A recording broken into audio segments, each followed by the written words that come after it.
ceding her 5 minutes to Natalie. I could talk forever about this. Yeah. Okay. Actually, so I'm Natalie Freeburn from Saline High School. This class is an elective class. I'm a family and consumer science teacher by training. I'm teaching next year career and tech ed class, careers in education, so for like future educators. I'm hoping to get them to do this in some of the classrooms next year. I've got vision. But how did it start? It started when I taught health, and a student said we need to learn how to manage our stress. There was a project they had to come up with on like how healthy change you make in the district, yada yada. He learned about, well, other districts are doing this, other schools are doing this, and this is like 8 years ago now. He's like, but there's, you know, we need to learn how to manage our stress. High schoolers are just really stressed out. People always say, figure out how to deal with it, but nobody teaches us how to do that. I'm like, you're onto something. And the class like voted, and they're like, we would take that class. And I'm like, oh, maybe we're really onto something. So I see a Learning to Breathe curriculum on that table over there. That curriculum came through. I missed the training because it was like the next weekend when it like ended up in my flyer. I'm like, I'm gonna buy this book, and my curriculum director said, you know, yeah, we'll buy the book for you. Check it out. I wrote a proposal to teach it as an elective. The school board said, yes, 2 questions. 1, how will you grade them? And which is a great question. It's changed over the years. And 2, can you come and teach us next? So I found out number 2 will be a constant request once you know how to do this, because we're all stressed out and everybody wants a little bit of reprieve in their life. And when they know that you have these skills, they want to know. So, and then Rita.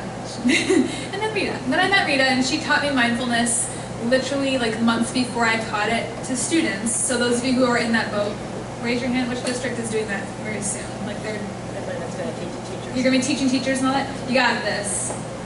Just trust. The best place to start is just every day a little bit investing in you and just practicing it yourself. And then be honest. I can't tell you, I would tell my students, I found that curriculum, I kind of structured it around their units, and then because that's geared towards teaching for sessions, and I had a 12 trimester class for 70 minutes each class, I needed more. So I created more of a container. So we do movement Mondays. Every Monday we practice yoga together, or we go for mindful walks, or we play a mindful game. And my high schoolers get to be kids again, and they get to move. They don't have recess, and so they love it. They might fight you with it at first too, because it's like, I don't want to stand in front of everybody and sway my arms. But you have to own it. Like, you have to own it and be like, this is going to be awkward, and it's going to be weird. And we're going to expect the giggles, and we're going to, like, it's like the kid in church syndrome. I tell them, like, you know the time when somebody farts in class, and, like, you can't help but crack up, and you know you're not supposed to be, like, laughing, but then you're, like, laughing on the inside? It's awkward at first. The awkward silence is real, but then they start to, like, I know where this is going to go, and it's going to be okay. Like, nothing shocks you. You're going to be fine. It's going to be okay, because silence is awkward. But when you have silence, it helps to, like, reconnect your brain. Like, all of a sudden kids are like, oh wait, what are we doing next? Because you have that pause. It's like whenever you get that pause, then you can redirect your attention. Just the whole purpose of the practice is, where do I want my attention to be? And so, I'm sorry, tangenting. So that's how it got started, and I had to start slowing down myself, because I'm naturally a, like, go, task-oriented person. Like, I would wake up with a to-do list on my mind at 5:30 in the morning. So I had to start making that a priority for me first. And I honestly don't think I could have made it through the pandemic had I not had this practice. I would have, like, folded. I would have found another job. And it also, like, drove me towards wanting to do more for our students, seeing the hurt and the trauma that they came out of the pandemic with. Last year was so hard. And I'll get into the challenges at the end though. So curriculum-wise, I ended up creating, and I have them here, you can take a look. I have them in binders, but I've started providing for my students just a folder. They don't need any technology in their life. They have enough of it as it is. It's a constant distractor. I do use the Calm app sometimes in class. I guide them often through meditations. We do like 2 meditations a day during the class period. We have a mini meditation, or we'll call it like a mini medi, or a moment to pause, or whatever. We start class with something small. We arrive. And it can be a specific type of breath that I'm trying to teach them. So it's some kind of a breath work, box breathing, figure 8 breath. Like we'll focus on something small. That's like a tangible skill that they can use in the moment whenever. And then at the end of the hour, we'll wrap it up with like a longer, like 10-minute meditation. It doesn't start that way though. We start off with like 3 minutes, and then 4 minutes, and then 5, because that's a long time to sit. It's a long time. But that's like, they don't nap in class, and if they want to nap, fine. Like if that's what you need right now. But we also talk about like, what is it? What is meditation? It's not napping, it's the in-between mode. And so helping them to understand like how the buy-in part, I heard a lot of questions about buy-in. The buy-in is helping them, the first unit is on the body and the brain. Like your body's response to stress, your brain's response to stress, what's happening in your body, how do you kind of redirect that? And so when they start to understand what happens in your brain when you meditate, there's a lot of great little YouTube videos out there on that. I'm trying to think about Dan, not Dan Siegel, Dan Harrison has... Not Harris, but the 10% happier. 10% happier. Yes, he's got some fun little cartoons on mindfulness that kids are like, that's awesome, like they love it. And I use it with my staff members too. They're really helpful to help them understand like, why am I doing this? And they all want to feel better. Like we all have that hurt, and we all have that stress, so they want it too. Just about.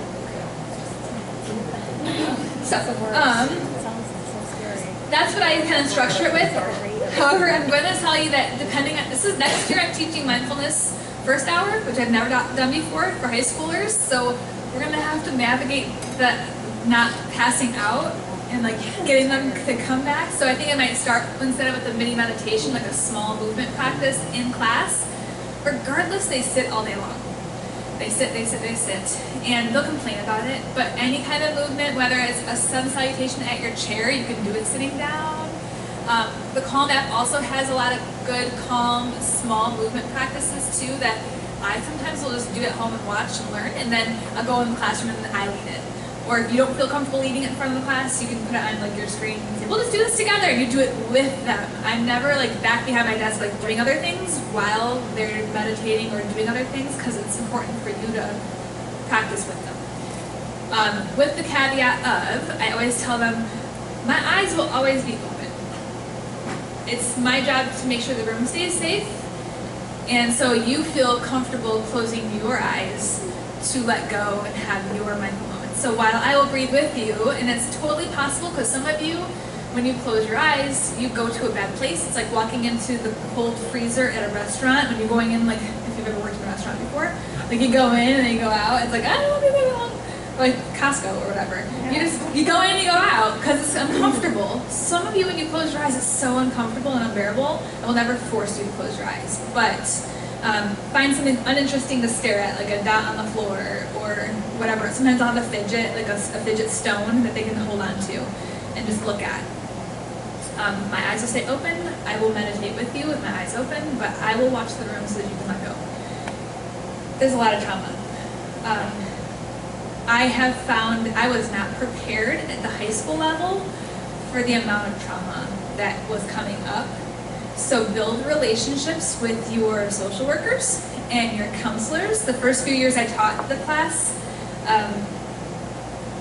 I was kind of buried in it, because kids will talk to you and they'll like, I have journal reflections that they'll do. It's the only thing that they turn in as to how you grade them.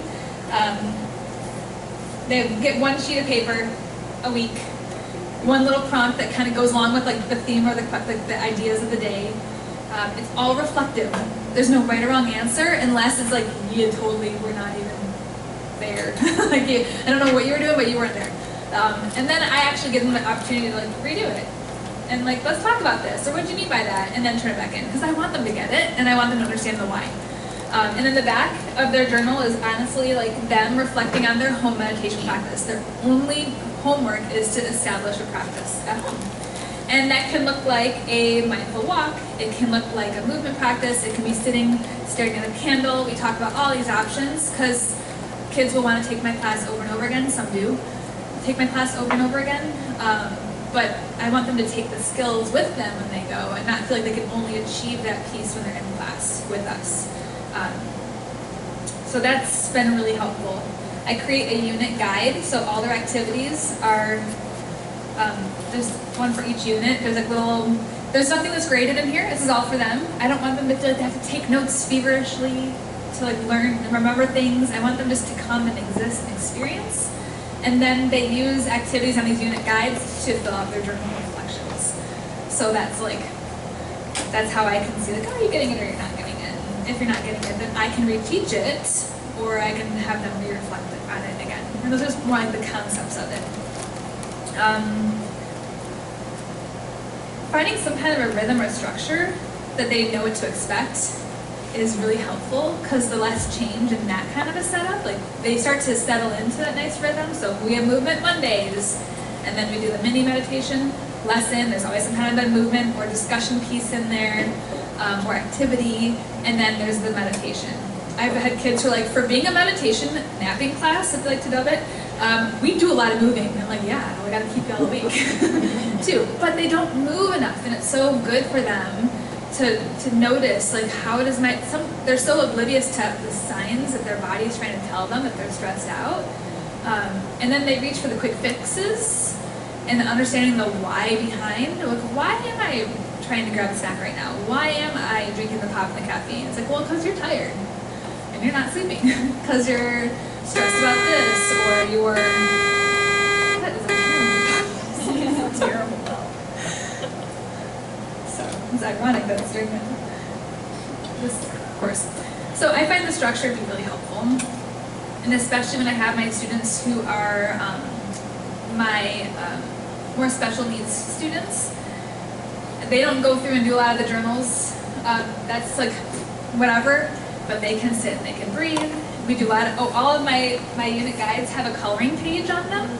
They are allowed to color at any time as long as they're still participating when we have activities, because for some of these kiddos, the self-talk lessons or the emotions lessons are so raw that they need something to cope with while they're learning about them, and it gives them something they can focus on. So, and they love to color, and it's a great stress reliever. And I'm always amazed by how many kids I think are just like gone, and then they're like, yeah, but blah, blah, blah, blah, blah. And then it's just all of a sudden we'll start talking about it. I'm like, oh, you are here, good. But I never force the hand. Like it's very individualized too. With, you said like kids always have a choice.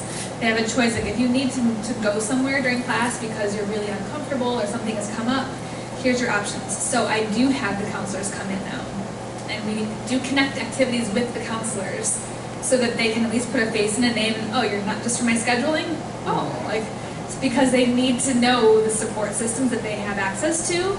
I have them write down on like one of their activities is 2 people that they trust to talk to should they need to reach out for help. The ones that have nobody to write down, oh, I'm red flagging you in my mind because now I need to know how do I connect you with somebody. And that's honestly, I read every journal because the number of kids that I'm like, oh, okay, there's something we need to discuss here and you're not safe right now. And so we're gonna get you some connections, resources that I've come up with over the years. That has like, that's the hard part, and like the, oh thank God, thank God that that was found out about, because I didn't want you to move through life carrying this, feeling like this is like how you should feel all the time.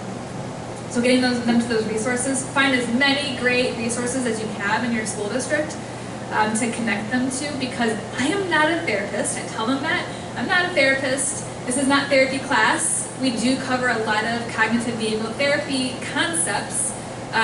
Trails to Wellness is another really great website. It's through University of Michigan. They run small group sessions within schools, but all of their resources are free and they're awesome. So I use a lot of their resources in my workbooks. We watch Inside Out. because it's so much easier to talk about feelings and emotions when it's not talking about me or you. We'll talk about the storyline in there, and we do a lot of like circling back to, well, remember that time when? So it's easier when they're not the subject, but we take away a lot from it, and a lot away from like their examples and their experiences and how people behave when, how is your thinking impacting how you're feeling, and then what you do. And there's a lot of, it's just such a cool, it's a cool class. It's a really fun thing to go through. Some challenges. Self-care for yourself, for you all, and then teaching it to them. Like, if it were so easy, we all would be doing it. And self-care is not self-indulgence. And teaching them that difference is huge, because they may think that sitting back and watching Netflix all day on Saturday night or Tuesday night because I don't feel like doing my homework because it's just so stressful, that's not self-care, that's avoidance. And so when they understand that difference and they start to understand, like, yeah, it's really hard to say no to one more episode, or to say, you know what, I haven't had any water today. I need to go drink a glass of water because I need to stay hydrated, because it'll help with my headaches that are coming on some stress. Like, noticing those signs and then connecting it to self-care. Let me find my... Okay, so the challenge is also, like, I wanted them to take something away from the class that they can always reflect back on. And so their final project, this kind of pandemic wasn't all bad. Like, good things came from it too. I will say that, because it makes you think outside the box. But my kids make I don't know if you saw these a lot during the pandemic, like choice boards. How many of you found a choice board at some point during the pandemic? I had them make a self-care challenge choice board, where they come up with the categories, whether it's productivity. And I'm like, I could give you one, but everybody needs different things. Like, some of you are so over the top type A, like you don't stop doing. So maybe you need more of a choice board that's like, I need a relaxation category. And you find 5 activities that you can do to relax. Maybe you need a productivity one. Me, I need a connect one, because when I'm stressed out or I'm feeling overwhelmed, people get the back burner in my life. That might be my family, it might be my friends, so I need to connect activities that I can choose to do, and they're just options. So like, oh, what do I need right now? And so they make this as part of that unit, and that's really fun, because I've had a lot of kids like, I'm gonna make another one of these for summer. Or I'm gonna make one of these and hang it on my wall. And that's the point, is they can remind them of different things that they've learned to keep applying it. And then their final assessment is they go through and they make, every unit has like a quick little unit application, and like, this is where they feel stress in their body. So I have them illustrate where they feel stress in their body. And then we talk about ants, or those automatic negative thoughts, and what are theirs, and how can they reframe their thinking, and how might that impact how they feel. And then here's that one where like, how do you feel today? And like, here's some people you could talk to. Dan Siegel's Wheel of Awareness, I teach them that to learn how to like reframe your focus and where you get stuck and how people get stuck, and like what to do when you're feeling stuck. And then there's like the self-care challenge. So, oh, and then they create their own yoga practice, very similar to what you're doing. So I give them options. I was trained through Little Flower Yoga after I went through my initial training to learn for myself, and they did a really great job of giving me some resources. They've got a great card deck that you can use too.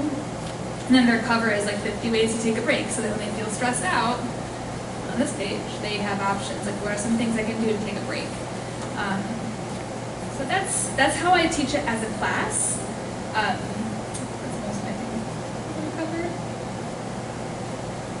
But yeah, your personal practice, showing up for yourself first, put your oxygen mask on first, before you try to teach somebody else, care for somebody else, because they can call BS on you so fast if you like have not been practicing, and they're like, oh yeah, I don't believe that you're actually doing this right now. It has changed me as a teacher, but more importantly, it's changed me as a mom, as a friend, as a daughter, a sibling, a spouse.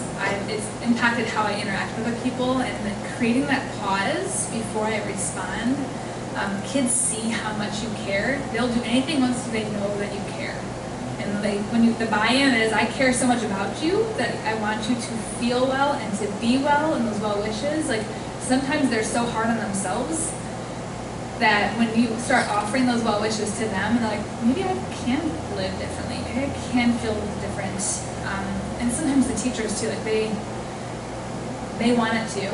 But also, when you start teaching teachers about this stuff too, face the same thing. You're gonna giggle, it might feel awkward, like point out those weirdness to things about getting started, but keep going. Embrace the awkwardness, because after that, when you get through it, it's very like, so that's my story.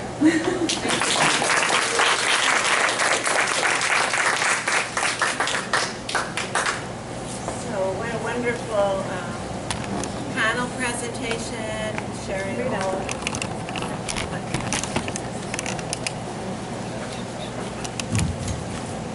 Thank you, ladies, for sharing all your wisdom and your resources and your passion for mindfulness. And I want to just open that up to any questions that anyone has, and we'll just go around with the mics.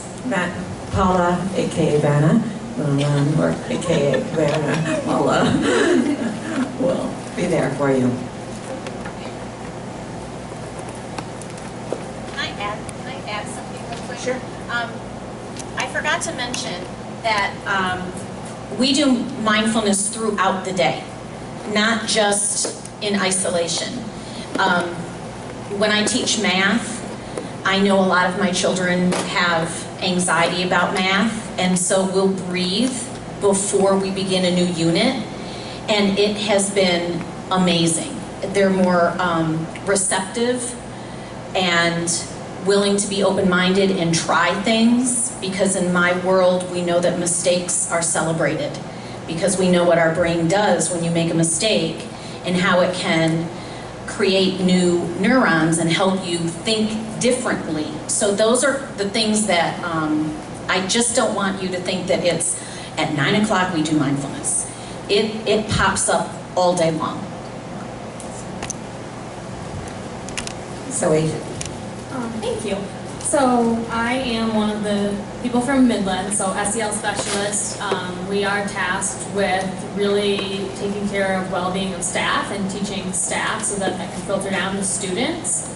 And something we are going to be asking of our elementary teachers is to have a safe space within the classroom.